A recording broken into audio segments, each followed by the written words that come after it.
Yo, what's up, everybody? What's up? What's up? What's up? How are you guys? What's up? What's up? What's up? What up? What's up, Tevin? What's up, Tyrone? How's everybody feel? Everybody feeling good?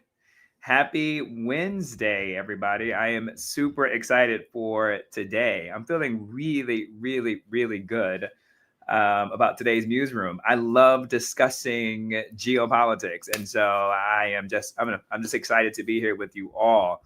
Thank you guys so much for coming and pulling up and tuning in this Wednesday.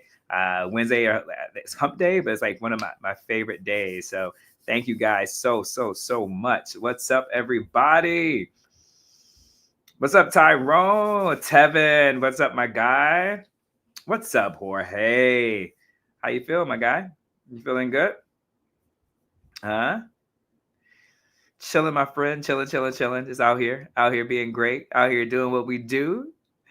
What's up, Paula D. Jones? How you feel, my friend? All is well? Let's go.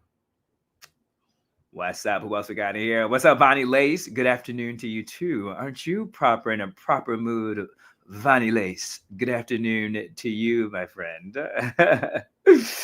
Yo, what's up, Jason? How are you feeling, my friends? Good to see you. Nice, my friend. Nice. Oh, wait. Is that who I think I see? Do I see? Is that Teddy? What up, Teddy Lammy? What's happening, my friend? I was say congratulations on getting to the championship game. You didn't actually get there and go that far, but the most important thing is you got to the place. You guys did. Miami did not win, but you got there, and that's what counts, and that's what matters, my friend. That's all I've got to say. Let's see. On Instagram. I'm going to make sure Instagram is in the room, is in the building. Let's see. I want to make sure Instagram is good to go.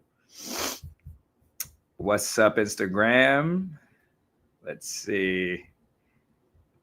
I always forget about Instagram. This is a tragedy. What's happening? Instagram should be good to go.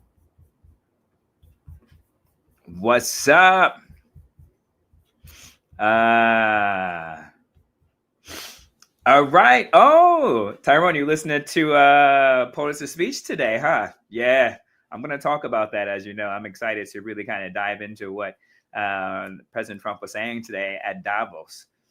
Childish Ambino, happy Wednesday to you too, my friend. Mika Boo, what's going on? What's going on, Mika Boo? Let's go. Jorge, chilling, bro. Good. I'm glad you're chilling, Jorge. I'm glad you're feeling good. Kali, making money, Mike. I like that. I appreciate you. Oh, you on your lunch break, Jorge? What you eating? Anything good? We got to find a way to do like some lunch stuff up in here. That's what I was thinking about.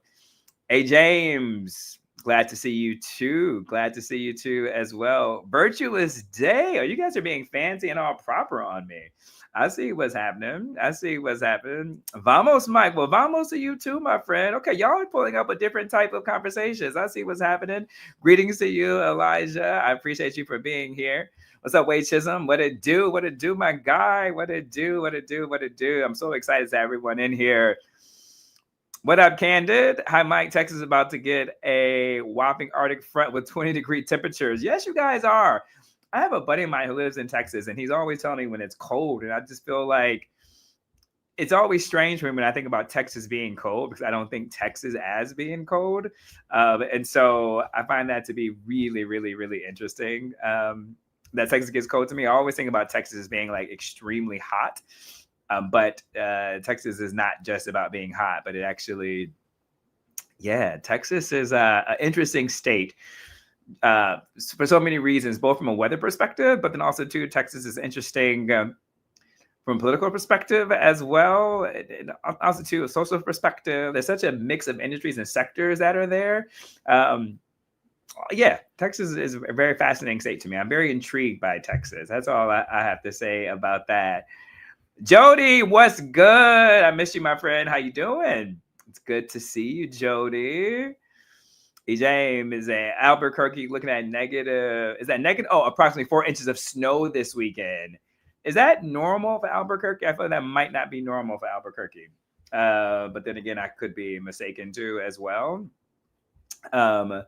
So let me know what your thoughts are about that. All right, folks, listen, I am excited. I still think I have played Instagram, but they have not been able to log on the live thing. I'm gonna get Instagram. I don't know what it is I have against Instagram. Instagram and I just cannot become friends. It seems like. How about if I do this? Hold on, guys. One quick second. What if I wonder if I can add things. All right, let me do it this way. All right, give me one quick second, folks. I feel like Instagram, remove. All right, and then I'm going to save the changes, but then I'm going to add. All right, and they do this. Let me see if I can do this. All right, we're doing some tech stuff like in real time here. And then let's see what's gonna happen here. I don't know. Oh, there we go. There we go. Instagram, you're up. All right, I got it. I did it. I solved the Instagram perplexities. Look at me. I put in my engineering degree to use when it comes to that. So I was able to get it. What's up, Instagram? Glad you guys are here. Glad you guys are in the building. Welcome to the MuseRoom, Instagram. Glad that you're able to join us. Sorry for keeping you guys in the dark for that for so long. All right, let's see. Hey, James, you say it's not normal, but less and less regular. Okay. All right. Well, let's go. Listen, guys, I'm excited. We have a very, very, very busy show today. We have a lot to unpack, which is something that I am very excited for. I'm going to definitely talk about the geopolitical conundrum that we are in right now. Obviously, the backdrop is going to be all things Greenland, but also to all things Iceland as well, because Iceland is now in the chat. Excuse me, not Iceland. I digress. Sorry. Davos and the World Economic Forum. I'm super excited to talk with you guys. I want to just unpack what the role of the World Economic Forum is. I want to unpack why we call it Davos. I think people may be a little bit unsure of Davos versus the World Economic Forum. Plot twist, what are the same? Plot twist, one is just the location where it's held at, and one is actually where it's called. I want to talk about the shifting norms that we are seeing now within the geopolitical space and the geopolitical dynamic, but also too, I want to talk about what do we look like going forward. I definitely want to lean into Canada. Canada's Prime Minister, Mike Carney, had some really strong words yesterday in his remarks at the World Economic Forum. President Trump spoke today at Davos. I want to look at and unpack what President Trump was discussing and what was talking about. He had a lot of interesting commentaries to be said about that. Also, too, I'm going to be taking a look at, aside from that, the NFL, big weekend coming up. I'm going to just touch on college sports just really quickly. What's up, Indiana? Congratulations. We'll look into that, but I want to fast forward to the next season. What does that look like for the college football season next year? And then Oscars. The Oscars will be out tomorrow morning, and I am excited. If you've been tuning in to the Mike Muse Show, you know me. I love award season. Award season is a really exciting time for me, and I get a chance to really unpack these incredible films and really do predictive analysis on who's going to win. And so I want to talk to you guys about that. I want to find out from you, like, who are your teams are, and where do you guys see what's happening going forward? All right. But also, too, you guys let me know what you're interested in. What do you guys want to talk about? What are you guys interested in doing, and what are you guys interested in hearing about from when it comes to that perspective? All right. Are we cool with that? Everybody good? Everybody on one accord? All right. Also, too, let me know what you guys are interested in, too, as well. I'm always interested in hearing your thoughts, what's on your mind, even the questions that you guys may have, right? Because I think that it's important that we talk about this from a really collaborative perspective. As you guys know, I want questions. I don't want this to be a one-way dialogue. I don't want this to be a one-way conversation. I love it here in the MuseRoom when we all just come together and talk and build rapport and conversations. I think it makes it that much more fun and that much more engaging, which is why I love talking with you guys.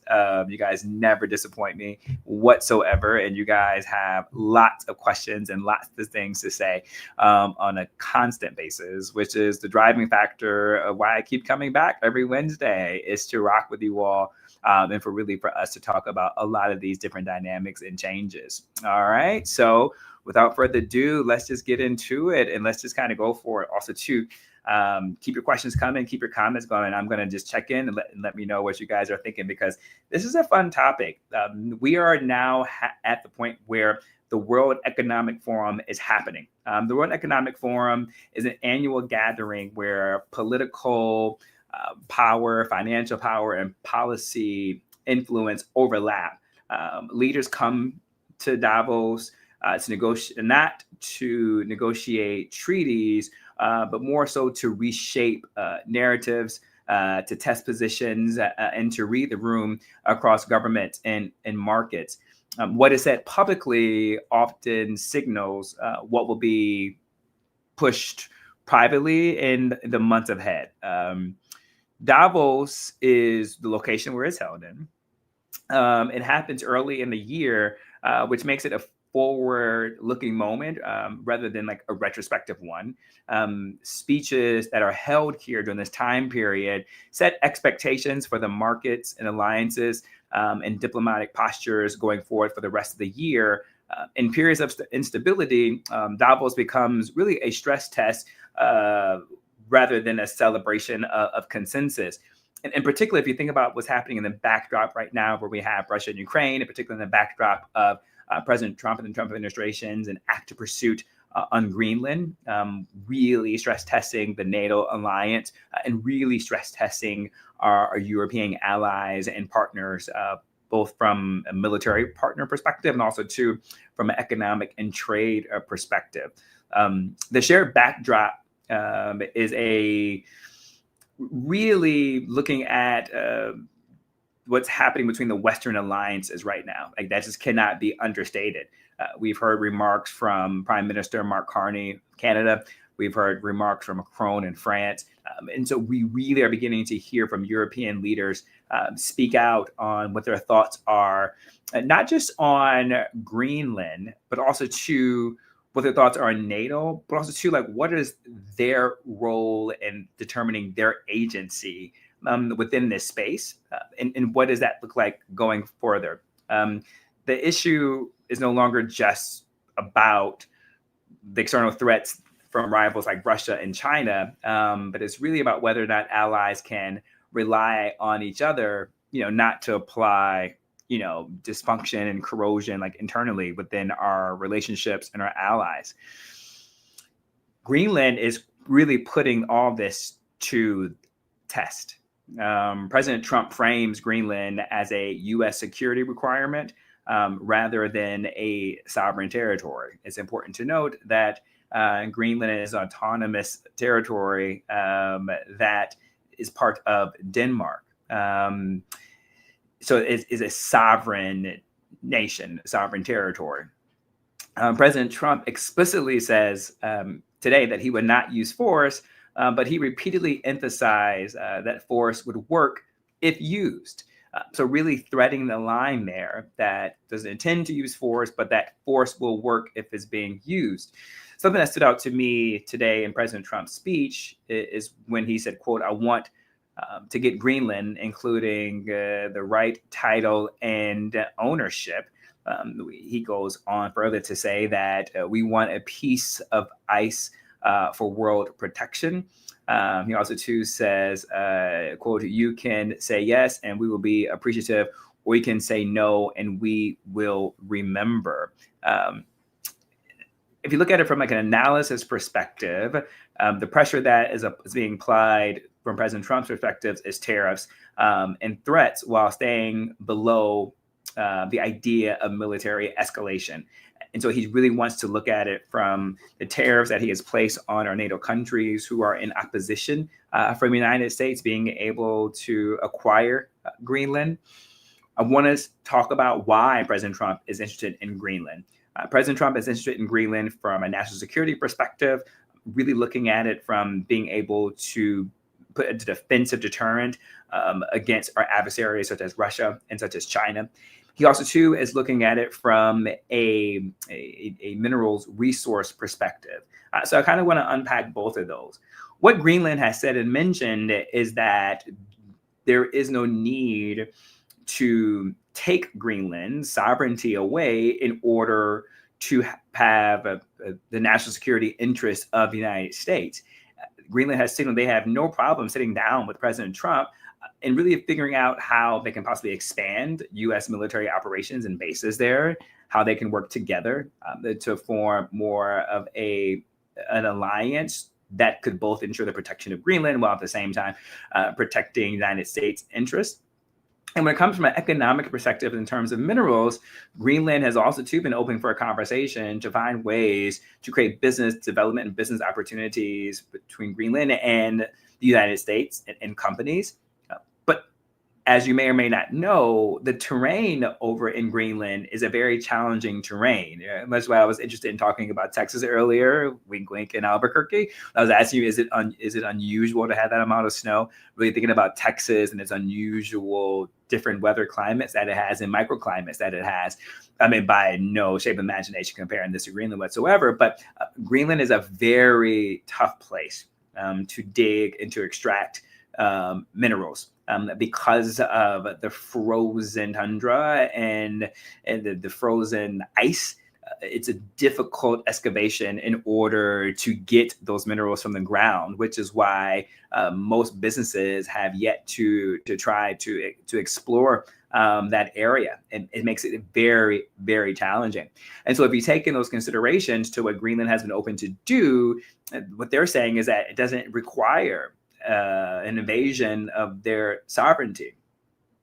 Since then, what we have seen is our NATO allies actually sending their troops over to Greenland as a military exercise in a show of support for Greenland, and also too as deterrence from any actions that President Trump administration may be thinking about going forward. And so that is kind of really looking at it from what Greenland's opposition is to being taken over by the United States. But you're also too seeing in Greenland is this movement that, they're wearing red hats that are saying things like, make America go away, right? Like Greenland does not want to be part of America.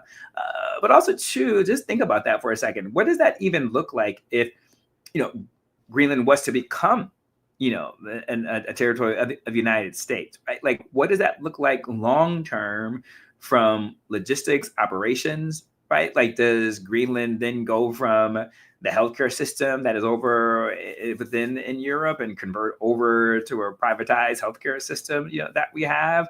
What would that look like in terms of taxes? Like, there's just so much logistically to work out. While in the backdrop, we still have to look at what is happening with Venezuela, right? Because that is happening too as well. And President Trump still, and the Trump administration still hasn't been clear on, what is our long-term involvement looking like with Venezuela. So hypothetically speaking, well, one, not even hypothetically, because Venezuela is happening, we did remove Maduro from that. So that logistics operations is still happening, while at the same time wanting to take on and acquire a sovereign territory to convert them over to the United States. Obviously, Venezuela and Greenland will be two different dynamics, but we still have long-term commitments to Venezuela. What does that look like? What does that look like from a national security perspective and our troops having to secure the oil fields in order for American businesses to come over? And separately, Greenland, and what would that look like if we were to take them over as a sovereign nation and bring them on as United States country or territory? Like, what does that look like? That's a lot for the United States to take on at one time.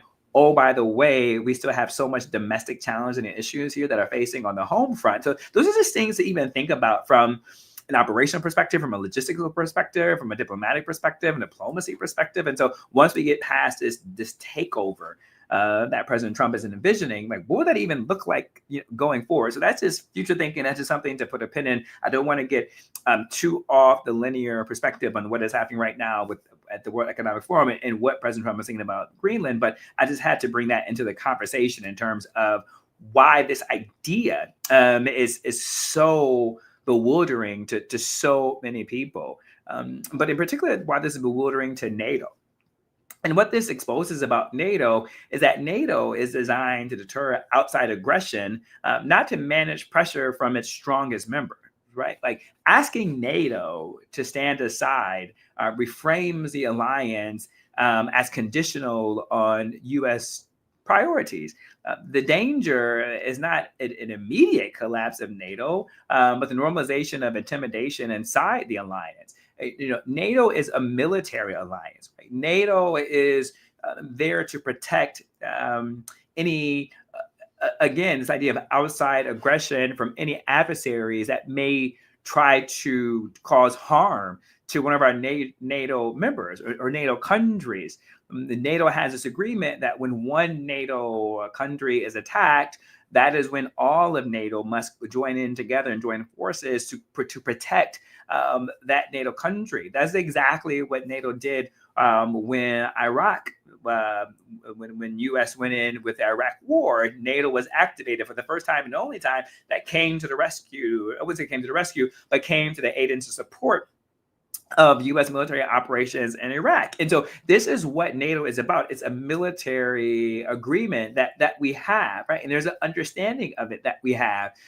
Never did the United States did the NATO allies think that they would have to have such pressure tests internally with the United States wanting to take over a sovereign nation that is within NATO. It is part of, I could insert here right now, the Ukraine-Russia dynamic.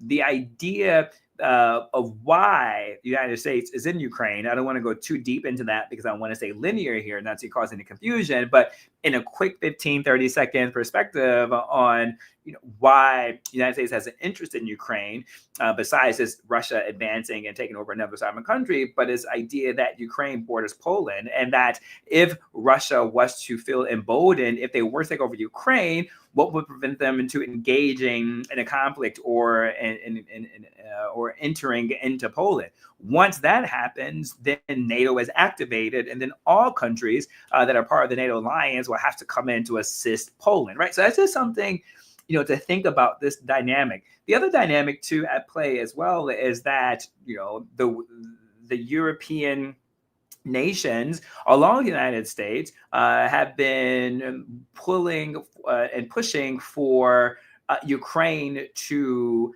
and Russia to come to a resolve and to come to an end, and pushing back on Russia invading a sovereign nation, sovereign state. So here we are as America, United States, also two of our European allies, checking Putin, putting issues and measures in place in order to help protect Ukraine from a full-on Russian invasion and taking over a sovereign land, while at the same time the United States is making threats to want to take over a sovereign nation. The irony is very loud and very colorful and very in your face. It's not even a way of trying to hide it.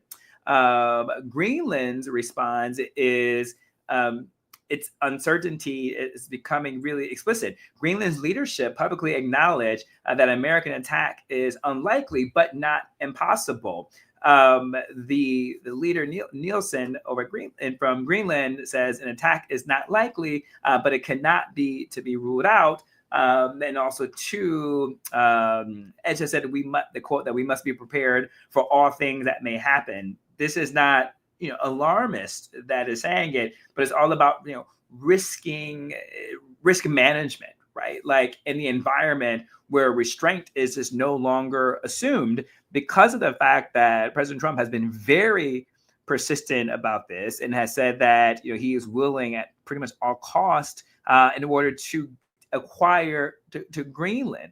But Greenland has enormous strategic value, like in the Arctic, and minimal independent deterrence capacity. its security is embedded in NATO, where the U.S. dominates decision making. That asymmetry makes even rhetorical pressure destabilizing, right? Like, because Greenland doesn't have the capacity to fight back the world's greatest military, that is the United States, if President Trump wants to come forward with it. Greenland doesn't have like the economic measures in place to be able to push back on tariffs the way that United States does, right? There is no economic trade dominance that Greenland has. So it really puts Greenland in a very weakened position, which is why I really found the conversation interesting from Prime Minister Mark Carney, his words. I'm going to bring him into the conversation in a second, but that's why I really want to put Greenland's vulnerability in this space, in this perspective, for that reason. Europe is drawing a line through Macron. Macron frames U.S. pressure as bullying and a threat to European sovereignty.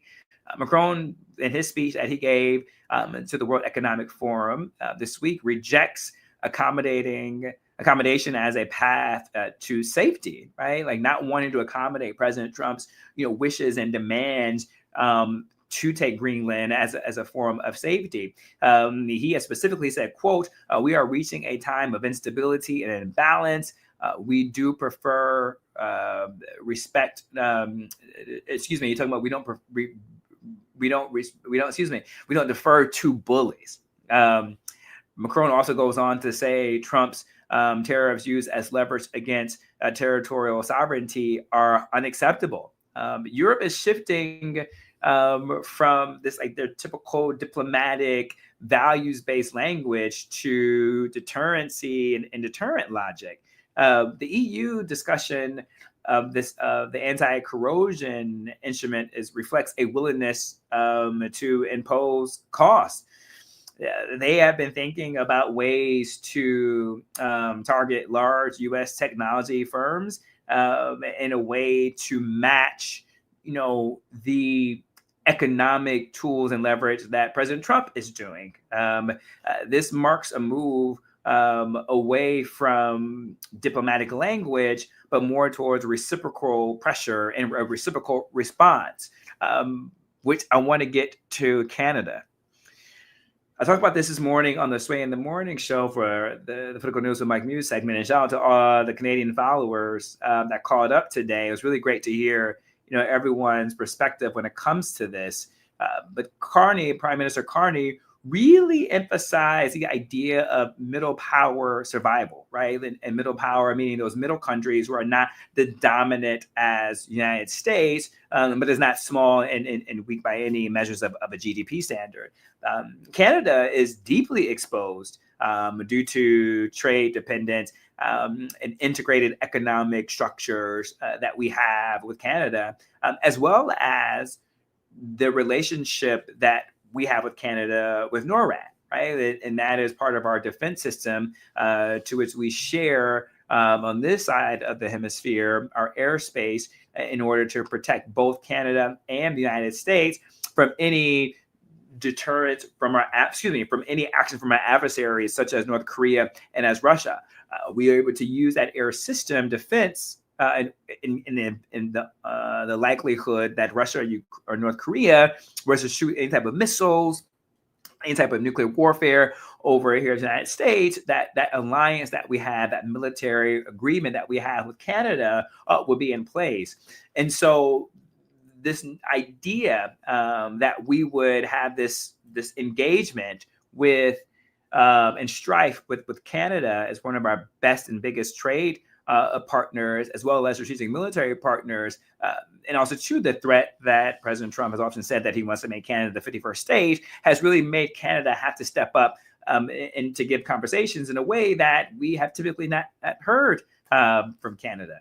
But Carney used his moment at the World Economic Forum to internationalize that vulnerability and argue for coordinations amongst mid-sized countries, right?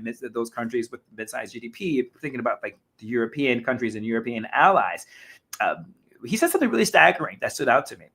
He said, quote, "The rules-based order is fading." And he says that, quote, the middle powers must act together because if we're not at the table, we are on the menu. And I found that to be extremely important in that type of terminology, and that type of thought when it comes to that. And this idea of appeasement is no longer, in his view, and also true in the European leaders' view, appeasing to President Trump's ego in pacifism isn't worth the safety of their countries and the stability of their countries. And if anything, it creates instability. This is what I believe Carney's shift in terms of trying to really develop new strategy and new alliances away from the United States. Carney has been very active in trying to do deals with China and over in the Middle East, to which he has been able to usher in a few deals in terms of bringing some of China's cars, electric vehicles, into Canada.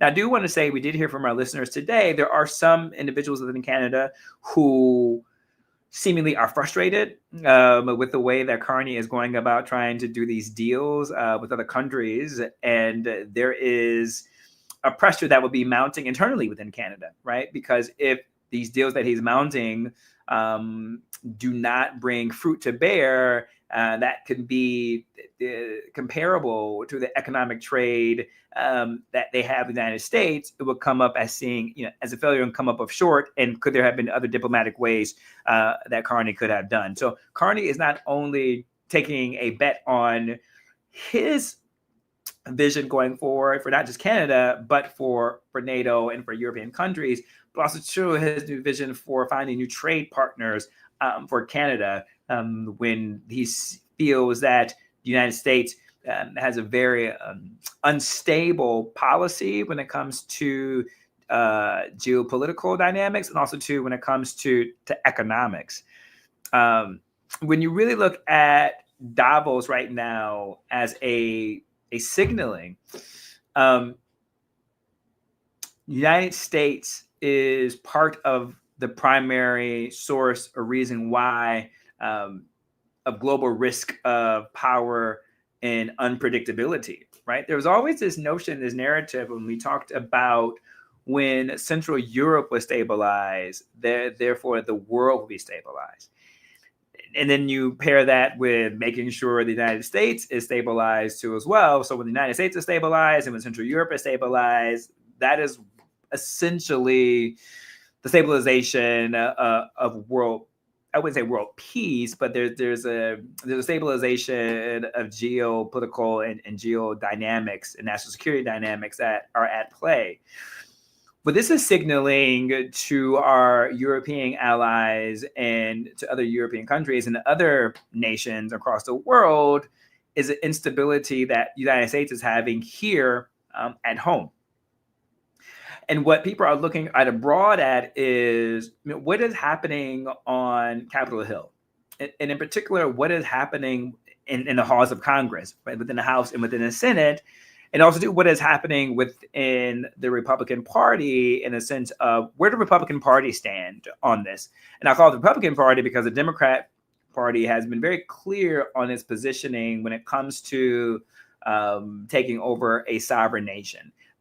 But the Democrats are not in control. And the other nations abroad are very much aware of that. And so the nations abroad are really looking at what is the Republican Party thinking? What is the Republican Party doing? And what statements are Republican Party making? I lean into that. That's important. Because what that signals is that can the United States be trusted as a long-term partner, no matter what party is in the Oval Office, to create stabilizing geopolitical dynamics and agreements and treaties and alliances?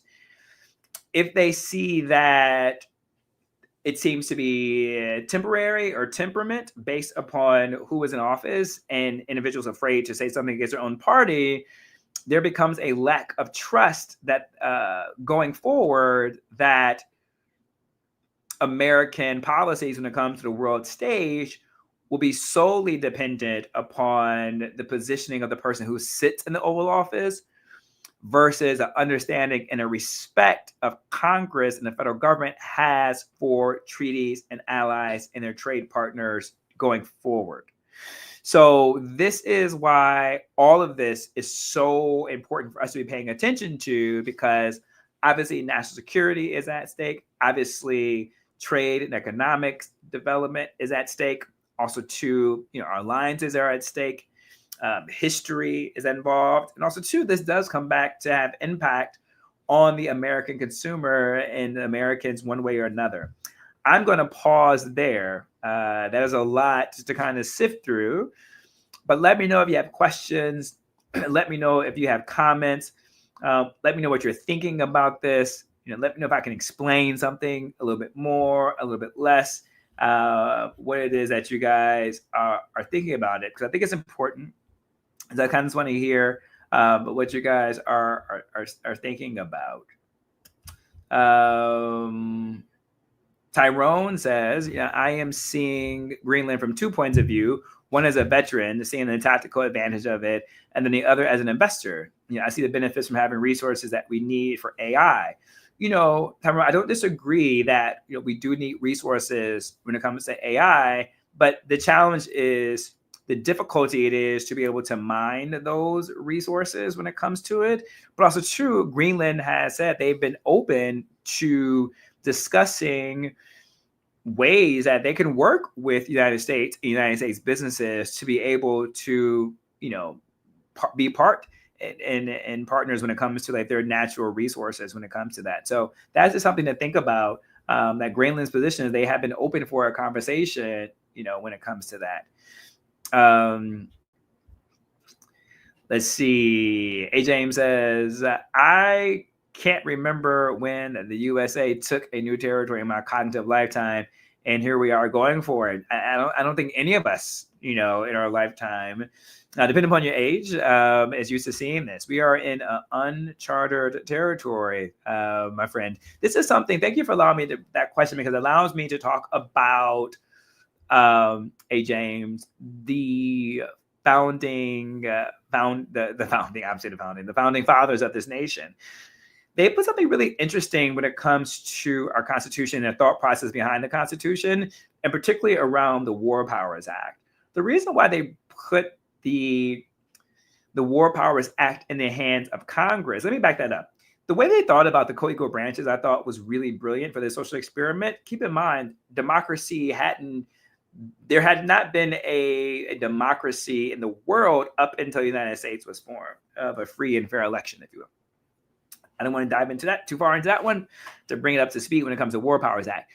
But part of that, in the co-equal branches of government, they decided to put the authorization of war under Congress, because they didn't want a president of the United States coming in and having military aventurism, that is their language that was used in the framing of this, to be able to acquire lands and nations and sovereignty, right?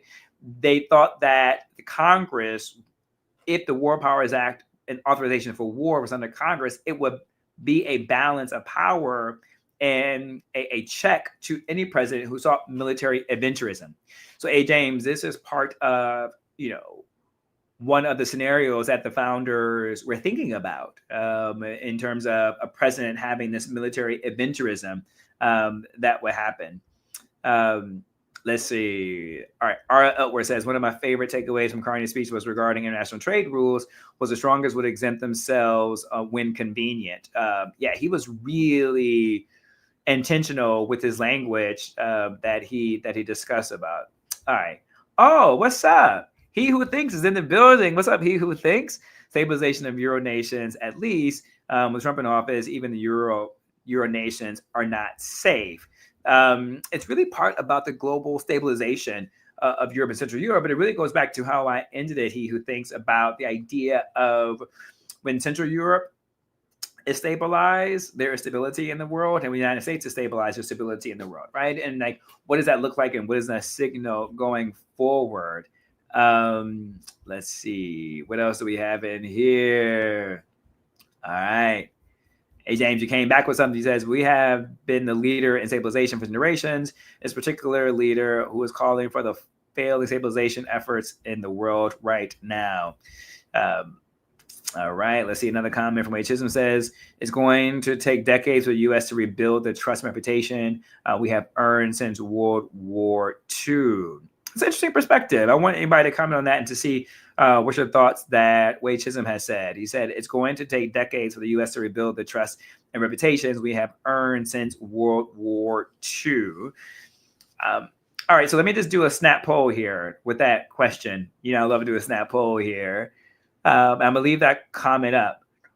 Just by saying yes or no, do you agree with Wade Chisholm's remarks where it says it's going to take decades for the U.S. to rebuild the trust and reputations we have earned since World War II? Yes, if you agree with it, but then also to say no, and by you saying no means that you don't think that the United States reputation is in danger. Tevin Green says yes. Essen says yes. Shamel, what's up, Shamel? Says yes. A. James says totally agree. Nay Scott, yes, totally agree. He who thinks says no. He who thinks, let me know, why are you saying no? Do you believe that the U.S. reputation is not harmed? I want to know that too as well. So respond to that. He who thinks. Ted Lammy says yes. T. Russell says yes. Marlon Hudson says yes. Childish Sambino says yes. Canada says yes as well. Let's see.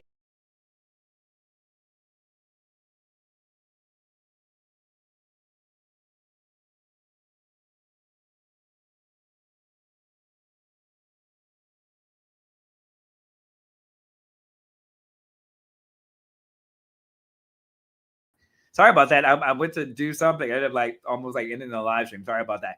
All right. Let's see. All right.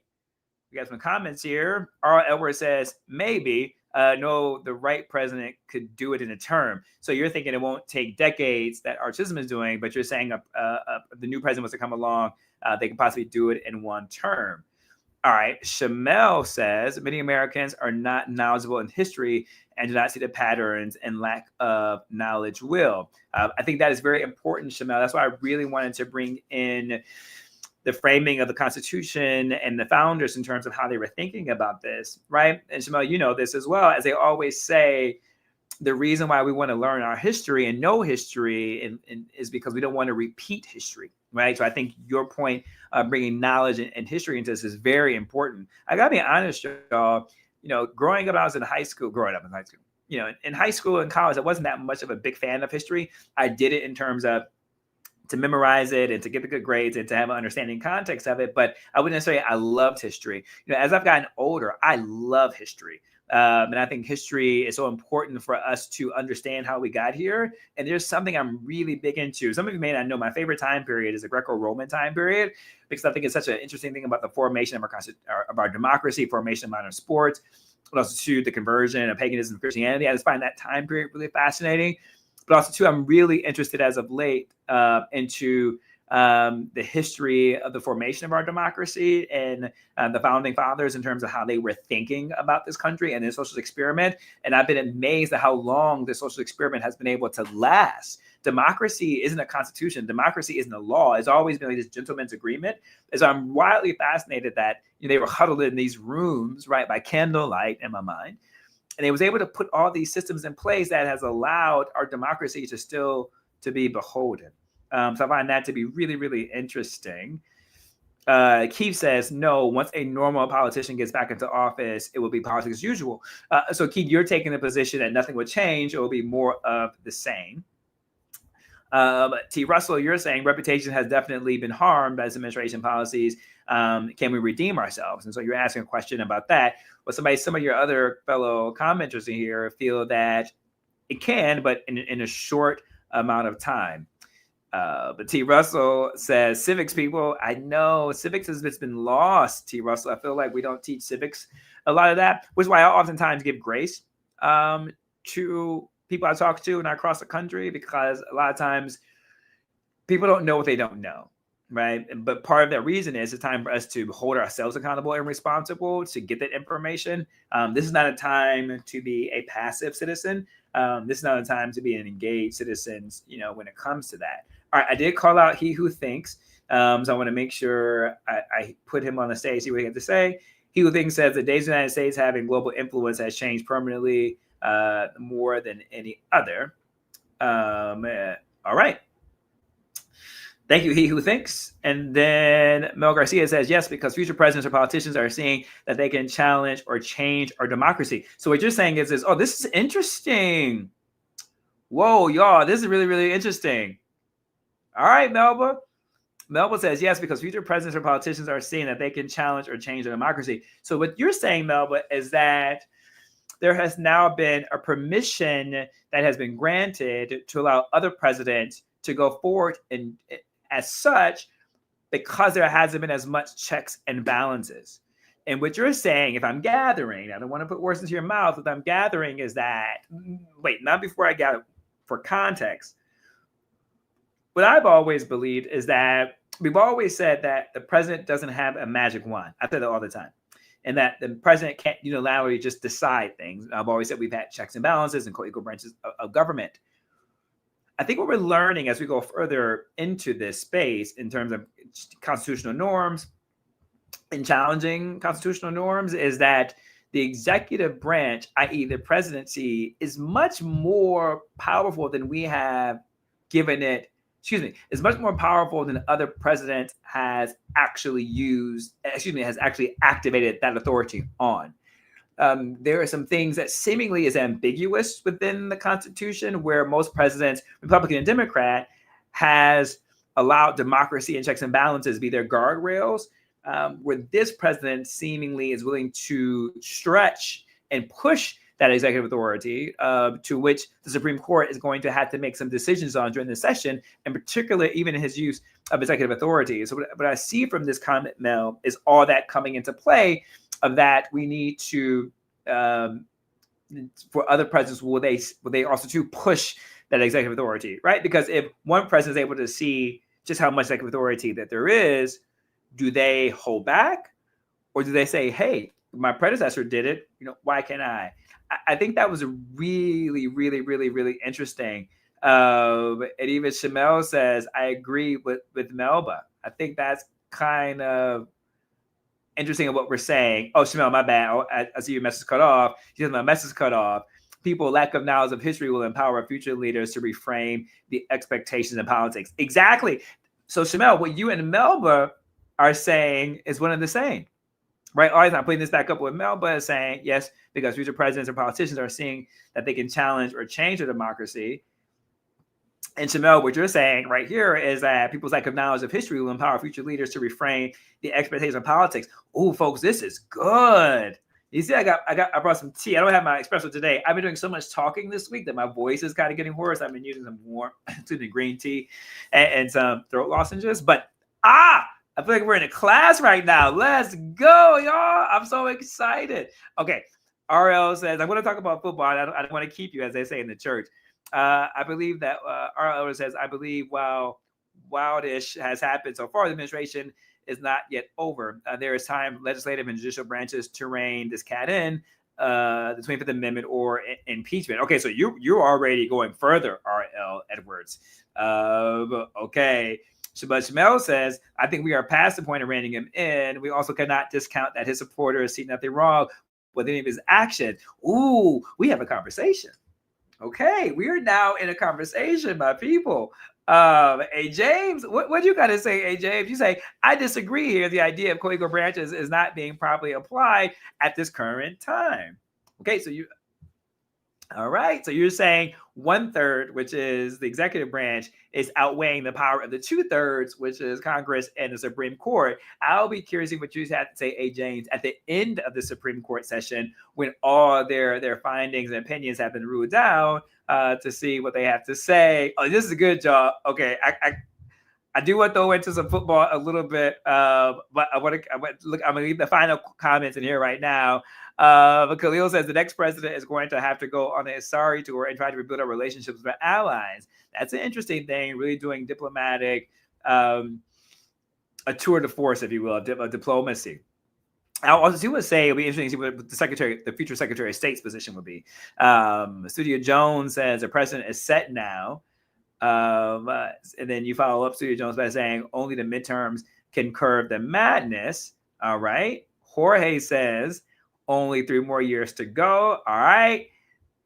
RL for the last comment says Supreme Court is in session currently. Midterms, we'll see. Yes, RL. That's why I wanted to really bring in the Supreme Court session, because they're going to be ruling on the executive authority and the power of the executive branch, the power of the presidency, and when he is able to unilaterally make decisions without having to go to Congress approval first, right? So really checking that balance of power and executive authority. That's going to be really interesting to watch. All right, let's go. Before I get to the NFL, college sports, hey, James, you took me there. Congrats to Indiana. Great team win over University of Miami. Cheers, my guys. You Hoosiers. Teddy, so sorry for you, my guy. But listen, here's how I want to bring that into this case. A couple of things to note. This changes now the political dynamics. Oh, my God, I got to switch over, right? Shamel was talking about it earlier, switching terminologies. This changes the conversation when you think about the SEC being so dominant, and when you think about college football, the SEC has always been what people have thought about. I've always said I thought the SEC was overrated. That's here nor there. But now there's actually data that actually suggests the comments that I've been saying. The last 3 championships have been won by the Big Ten. IU this year, Big Ten. Ohio State the previous year, Big Ten. University of Michigan the year before that. That's 3 years in a row that the Big Ten has been at the top of the national championship, has raised a trophy. The second thing, when you look at the NIL and the way Coach Cincinnati from IU has been able to recruit and also been able to go do really well in the transfer portal, there's no stopping IU from being a dominant team next year. It's only going to build upon that program. Also, too, Michigan has a new coach and build upon that program. And Ohio State is too as well. My biases aside, they're going to be a strong contender too next year. So the Big Ten is still going to be equally as strong. Oh, and Oregon, right? So I do believe that the trophy will still be in the hands of the Big Ten come this time next year. I just think that with the NIL deal, the brand names of the Big Ten schools, the storyline of IU, athletes are now interested in going to IU. It's going to become a big brand name school for football. Michigan's already a big brand name. Oregon's a big brand name. Ohio State's a big brand name. USC. These are big brand name schools where they're constantly going to get talent. And if they're seeing that the SEC isn't making any headways into the championships, into the playoff runs, they're going to start thinking about Big Ten schools too as well when it comes to their recruiting and the recruiting process. So I want to leave it there. Just a food for thought when I think about that the SEC is no longer the dominant conference. Data suggests the Big Ten is now the dominant conference in football. Argue with me in the chats all day. I don't care what you have to say about that. Oh my gosh. Let's see. There's an interesting comment right there.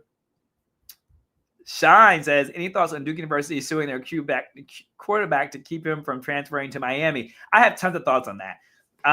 That might be something I might talk about next week for the MuseRoom. But some of you may not be familiar. Wow. There's an understanding like when these players come to these schools and they're paid through a number of different ways, from like the NIL deals in order for them to commit and to play at their schools. But because now the way these NIL deals are working is almost like contracts, other schools are willing to buy out these students' contracts in order for them to come to play on their schools, which is creating an instability within college football in terms of, is a commit really a commit? And so this is where this idea of the lawsuit from Duke University in order to keep their player from transferring to Miami. So that's much more of a detailed conversation I want to bring up next week. I think that's a good thing for us to think about when it comes to that. But that just kind of shows you what is happening with the NIL and the NCAA. I do think there needs to be some rules that's set in place in the NCAA for the NIL deal in college football. But before I begin that, I want to say they should get paid. They should be able to transfer. They should be able to go to schools they want to go to. They should be able to make as much money as they want to be able to make. The only issue I have is that, when they're able to transfer, and that says the same thing for coaches too as well, because coaches are doing the same thing. They're leaving for big money. Hello, LSU coach. All right. The NFL, we got some big predictions coming up this weekend. We have the Rams and the Bears coming at each other. Excuse me, I'm so sorry. So sorry. Look at the schedule. We have the Patriots and Broncos. And also, too, we have the Rams versus the Seahawks.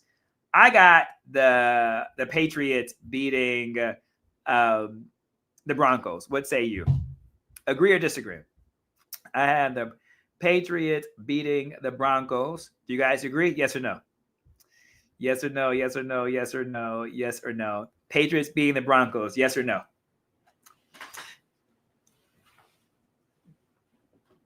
Yes. Okay. Tevin, you're a yes too as well. Yes. Cheyenne, you agree with that too as well.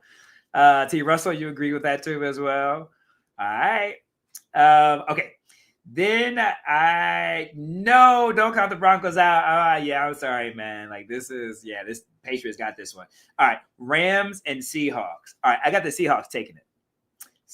I got the Seahawks taking it. Mind you, none of these people are my teams. My teams are already out. So, but I do have the Seahawks taking the Rams.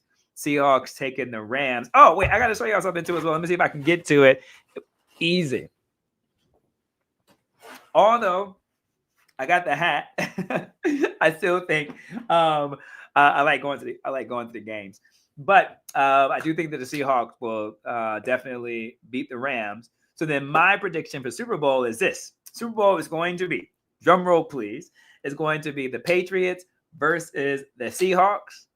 And I got the Seahawks taking it. I said it, and I'm not taking it back. All right? I said I'm not taking it back. All right. Who you guys got going all the way to the Super Bowl? Just put it in the chat. Who is going all the way? Dang, someone said, see, chickas? Y'all tough crowd. Shamel says, I want the Rams, but the Seahawks beat the Niners convincingly. Yes. Okay, Cleo says, definitely the Seahawks. All right. Okay, and then also, Oscars. I got 3 minutes. The Oscars are coming up. Let me tell you. If I don't see Sinners dominating the nominations tomorrow, I'm going to be upset. I want Sinners in all categories. All right? I want Sinners in all categories. So if Sinners not in all categories, I'm going to be upset. Period. Also, too, want Hedda to be nominated. And also, too, want Tessa Thompson to be nominated. If you pay attention to the Mike Muse Show, these are things you already know. But it's going to be an exciting morning tomorrow. Movies you're going to hear called out tomorrow for Best Picture are going to be Sinners. One Day After Tomorrow. Oh, my God. I think I'm messing the name up. One Day After Tomorrow. The new Leonardo DiCaprio movie with Tiana Taylor. Lord have mercy. Day After Tomorrow. My God. I can't believe I'm messing up the title. Anyways, just Google Leonardo DiCaprio, Tiana Taylor, new movie, or somebody put in the chat to help me out with that one. Hamlet. You're going to hear that being called tomorrow. You're also too going to hear Marty Supreme is going to be called out tomorrow. One Battle After Another. Thank y'all so much. One Battle After Another. You're going to hear that being called out tomorrow. I think you're going to hear Begonia being called out tomorrow. You're also going to be, I'll be curious to see if Sentimental Value will be called out tomorrow. I definitely think Sentimental Value will be called out for Best Foreign Film. Also, I think Best Picture too as well. So those are names that you're for sure going to hear. Ryan Coogler better be called out tomorrow. His name, I want to hear it. But that's it. I just want to hear it. I want to know if Tessa Thompson's name is going to be called out tomorrow. What's going to be interesting for the call out tomorrow is the Wicked cast. Now, Ariana from Wicked got the SAG nom, but Cynthia Erivo didn't. So I'm curious to see, but they both were nominated for Golden Globe. I am very curious to see if Ariana and Cynthia Erivo are going to get the noms tomorrow for Oscars. So pay attention. I'm going to be on all day tomorrow doing my analysis on Oscar and award season. Also, too, I will recap it too in the Mike Muse Show this weekend, Saturday at 4 p.m. Eastern Standard Time on channel 126, and Sunday 2 p.m. Eastern Standard Time channel 126. I got a big show coming up too in the Mike Muse Show this Saturday. I have a town hall with the cast of Mercy with Chris Pratt. I'm excited for that. Dope conversation about like artificial intelligence and predictive modeling around policing. That's my bag. All right, I kept y'all. It is 2:00. I love y'all. It sounds like y'all are all with me with Sinners. But what a great fun time that we had today. I thoroughly enjoyed it. I hope you did too as well, folks. As always, hit me up at I am Mike Muse, MUSNSAME. Don't forget to email us so we can get included on all things that we're up to and that we're doing here at the MuseRoom. I love y'all, man. Just hit me up in the DMs. I am Mike Muse, MUSNSAME. We can keep the conversation going all week. And then let me know tomorrow with the Oscars nominations, what y'all thinking. Let's go. Can't wait. I love y'all. See y'all next week. I love y'all. How much fun. Let's go.